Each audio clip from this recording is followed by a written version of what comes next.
Hey there, what's going on? I'm Steve. So this is Ben E. King's Stand By Me in Under 3 Minutes. I'm not sure who wrote this one. Was it Carole King? Maybe somebody else. I'm going to teach you how to play the beginner's version with these chords. It's only got 4 chords and they just go over and over again, which gives me a little time to teach you that cool little bass note right there. So let's get right to it. We are in A major with no capo.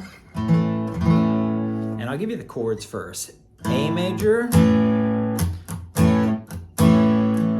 F sharp minor. Now I play it with my thumb.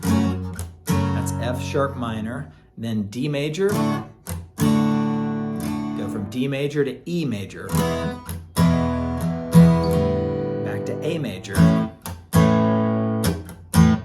And that's really what it does the whole time, but you go.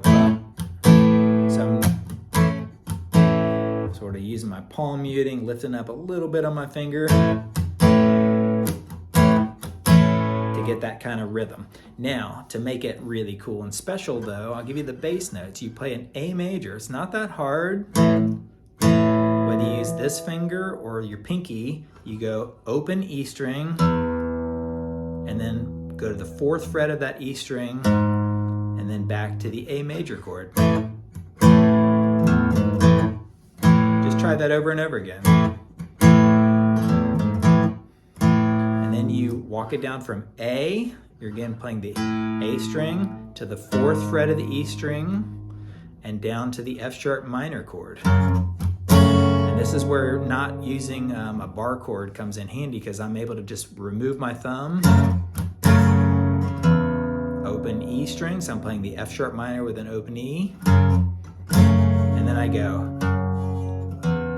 So I go from that F minor shape to open E, and then I go to D, D